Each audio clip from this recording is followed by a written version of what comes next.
Guys, 12 জুনত অঙ্গনবাদী সহায়িকা কৰ্মীসকলৰ কিবা আলোচনা কৰাৰ কথা আছিল। এই বিষয়ে মই আজিৰ ভিডিঅ'টোত কিছু কথা আলোচনা কৰিম। তেন্তে ভিডিঅ'টো আপোনালোকে শেষলৈকে চাই থাকিব আৰু চেনেলত যদি নতুনকৈ আছে মোৰ চেনেলটো সাবস্ক্ৰাইব কৰি ল'ব আৰু ভিডিঅ'সমূহ শ্বেয়াৰ কৰিব যাতে সকলো ৰাইজে কথাখিনি গম পায়। তো গাইস আজিৰ ভিডিঅ'টো আৰম্ভ কৰোঁ। নমস্কাৰ গাইস, কি খবৰ আপোনালোকৰ? আশা কৰোঁ সকলো ভালে কুশলে আছে। মই মোৰ ইউটিউব চেনেল নিউ ড্ৰিম ব্লগলৈ আপোনালোকক স্বাগতম জনাইছোঁ। গাইস, অঙ্গনবাদী সহায়িকা কৰ্মীৰ দৰমহা বৃদ্ধিৰ ক্ষেত্ৰত মানে কোনো ধৰণৰ এতিয়া একো এটা খবৰে নোহোৱা হ'ল। শেহতীয়া একো আপডেট নাই। এতিয়া ইলেকশ্যনো পাৰ হ'ল, ৰিজাল্টো গ'ল, চৰকাৰো গঠন হ'ল, কিন্তু এই 12 জুন এটা সময় দিছিলে। 12 জুনত কিবা আলোচনা কৰাৰ কথা আছিলে। এই 12 জুন মানে অৰ্থাৎ অহাকালি কিবা আলোচনা হ'ব নেকি? মই ভিডিঅ'টোত শেষলৈকে মই কম, আপোনালোকে ধৈৰ্য ধৰি ভিডিঅ'টো চাই থাকক।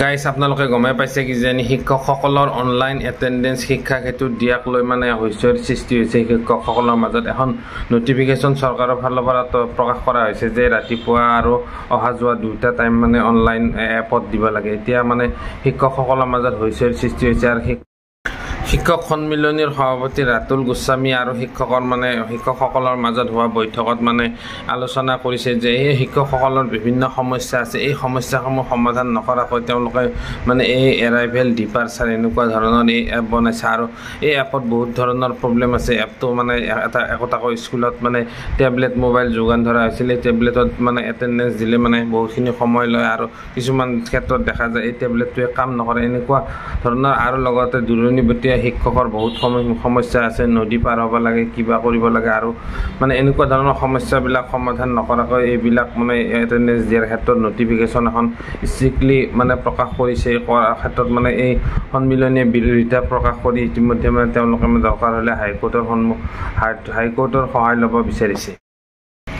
গাইস, এই অঙ্গনবাদী সহায়িকা কৰ্মীসকলৰ দৰমহাৰ বৃদ্ধিৰ ক্ষেত্ৰত তেখেতসকলেও এই চৰকাৰৰ ওচৰত বিভিন্ন সময়ত মানে আবেদন জনাই আছে, বিভিন্ন ধৰ্ণা কাৰ্যসূচী কৰি আহিছিল, কিন্তু এতিয়ালৈ একো এটা খবৰ নাই। মাহৰ পিছত মাহ, বছৰৰ পিছত বছৰ যাই আছে, তেওঁলোকৰ মানে এনেকুৱা একো এটা ভাল খবৰেই নাহিল। এতিয়া 12 জুন অৰ্থাৎ অহাকালি মানে আলোচনা কৰাৰ কথা আছিলে যদিও একো এটা খবৰেই নাই। শেষত মানে অঙ্গনবাদী সহায়িকা কৰ্মীসকলে মানে এতিয়া মানে উপায় নহ'লে শিক্ষকসকলৰ দৰে তেখেতসকলেও এই হাইকোৰ্টৰে সন্মুখীন হ'ব লাগিব যেন পাওঁ। ৰাইজসকলে অঙ্গনবাদী সহায়িকা কৰ্মীসকলে ইলেকশ্যনৰ কাৰণে তেওঁলোকৰ ধৰ্ণা কাৰ্যসূচীটো বৰ্তমান এই 12 তাৰিখ অৰ্থাৎ অহাকালিলৈ মানে স্থগিত ৰাখিছে। ইয়াৰে পিছত তেওঁলোকে মানে বেলেগ পদক্ষেপ ল'ব বুলি খবৰ পোৱা গৈছে। তেওঁলোকে মানে এই 12 জুনৰ পিছত চৰকাৰৰ ফালৰ একো খবৰ নাহিলে তেওঁলোকে আকৌ মানে পুনৰ এই ধৰ্ণা কাৰ্যসূচী আৰু মানে তীব্ৰতাৰে কৰিব বুলি মানে জানিব দিছে। গাইস, এই শিক্ষকসকলৰ লগতে অঙ্গনবাদী সহায়িকা কৰ্মীসকলৰো মানে সমস্যা আছে। এই সমস্যাসমূহ চৰকাৰে সোনকালে পূৰণ কৰিলেহে মানে তেখেতসকলৰ কামবিলাক কৰাত মানে সুবিধা হয়। তেখেতসকলে যদি মানসিক প্ৰেছাৰত থাকে তেন্তে এই প্ৰভাৱটো নিশ্চয় ল'ৰা ছোৱালীৰ ওপৰত পৰিব বুলি মই ভাবোঁ। গতিকে চৰকাৰে অতি শীঘ্ৰেই তেখেতসকলৰ আলোচনাখিনি কৰক। অঙ্গনবাদী সহায়িকা কৰ্মী তথা শিক্ষক কৰ্মচাৰীসকলৰ এই আলোচনা কৰি তেখেতসকলৰ মানে যিখিনি অসুবিধা আছে পাৰে মানে চৰকাৰে দূৰ কৰাৰ এটা ব্যৱস্থা কৰিব লাগে।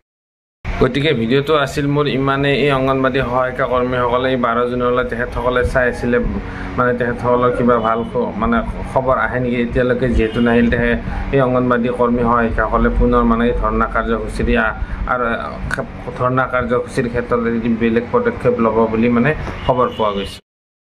ভিডিঅ'টো যদি ভাল লাগিছে, কিবা ইনফৰমেশ্যন লাভ কৰা বুলি ভাবিছে তেন্তে মোৰ চেনেলটো ছাবস্ক্ৰাইব কৰক আৰু চেনেলৰ ভিডিঅ'সমূহ শ্বেয়াৰ কৰিবলৈ নাপাহৰিব। তো গাইছ, আজিলৈ ভিডিঅ'টো মই ইমানতে সমাপ্ত কৰিছোঁ। গতিকে আজিলৈ বাই, তেতিয়ালৈকে চাই থাকিব নিউ ড্ৰিম ব্লগ।